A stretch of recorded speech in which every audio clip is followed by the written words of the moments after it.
My name again is Aisha O. Illustrissima, and my topic is all about terrestrial ecosystem.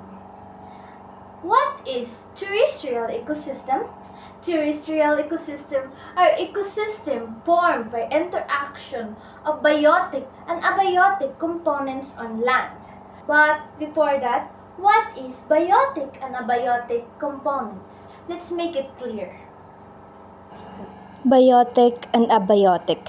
Biotic are the living things like plants, animals, bacteria, fungus, and protists.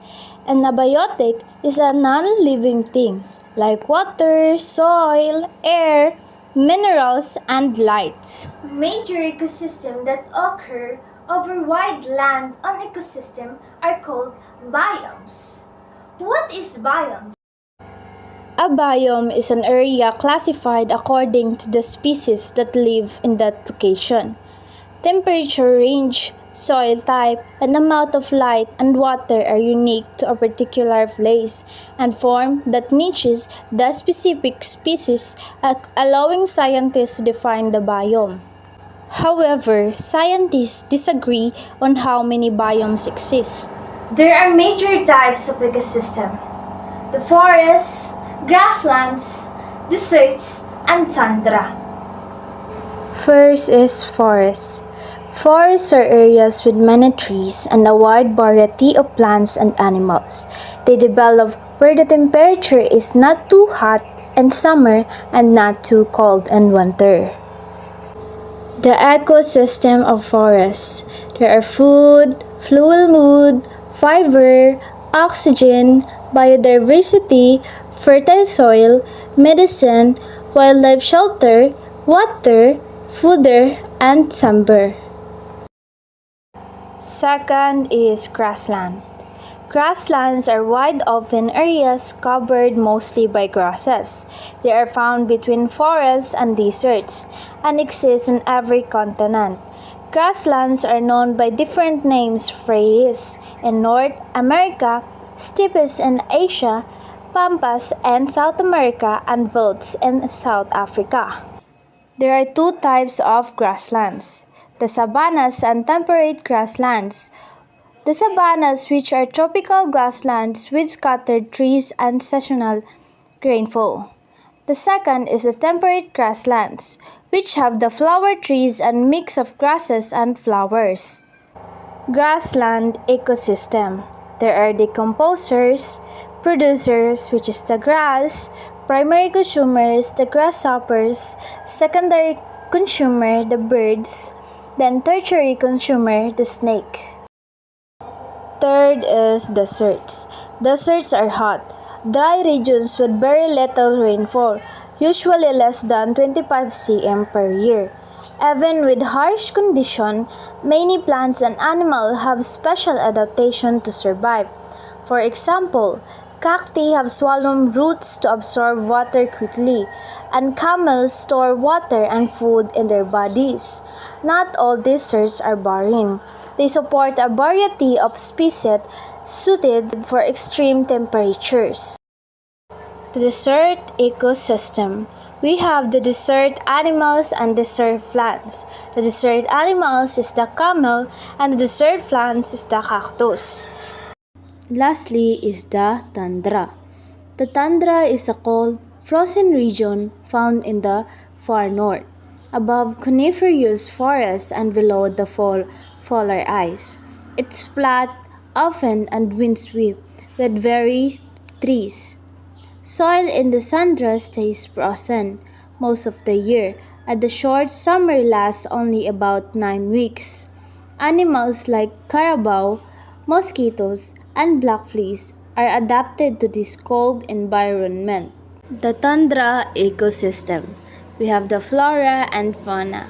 The flora, we have the moss, lichen, grass, low scraps, and the polar bear, Arctic fox, carabao, Arctic hare, snowy owl, ptarmigan. What a wonderful topic it is, right? And now we're done in terrestrial ecosystem. Now let's tackle the aquatic ecosystem. What is aquatic ecosystem? An aquatic ecosystem is a community of plants, animals, and microorganisms that live and interact in water. This type of ecosystem almost cover 3 to 4 surfaces of our planet. It is divided into two types, the freshwater ecosystem and the marine ecosystem. What is freshwater ecosystem? First type is the freshwater ecosystem. Freshwater ecosystem includes rivers, lakes, ponds, and streams. The water here was very little salt, and it supports organisms such as fish, frogs, algae, and aquatic plants. And what is marine ecosystem? Second type is the marine ecosystem. Marine ecosystem includes oceans, seas, coral reefs, and estuaries. These have salty water and are home to plankton, seaweeds, crabs, starfish, clams, and even large sea animals like dolphins and whales. The characteristics of aquatic ecosystem depends on factors like sunlight, temperature, water movement, and the amount of oxygen and nutrient present.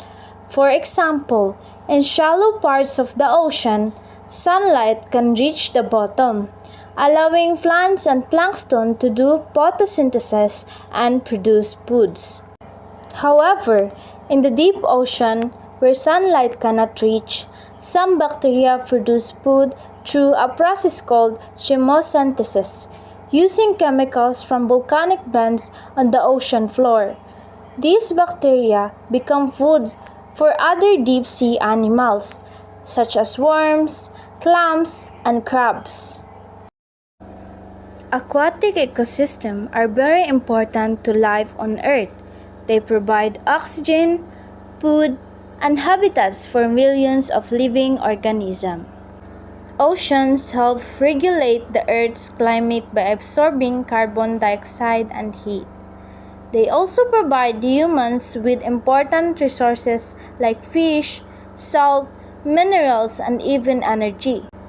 Aside from that, they are beautiful places that promote tourism and relaxation. However, these ecosystems are now facing many threats caused by human activities.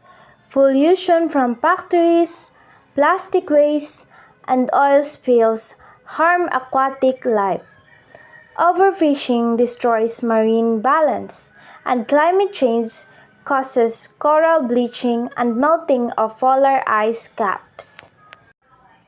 These actions disturb the natural balance of aquatic ecosystem and endanger many species.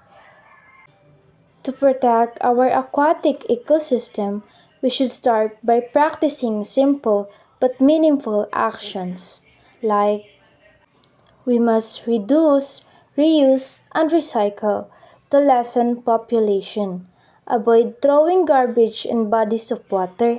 Conserve water by using it wisely and support clean-up drives in our community. These small acts can have a big impact on protecting our aquatic environment. The aquatic ecosystem is vital for the survival of both humans and animals. It gives life, food, balance to our planet. Both terrestrial and aquatic ecosystems are vital to maintaining the Earth's balance. Terrestrial ecosystems sustain life on land, while aquatic ecosystems support life on water. Both provide food, oxygen, shelter, and natural resources. Protecting this ecosystem is important to ensure the survival of all living organisms and the health of our planet.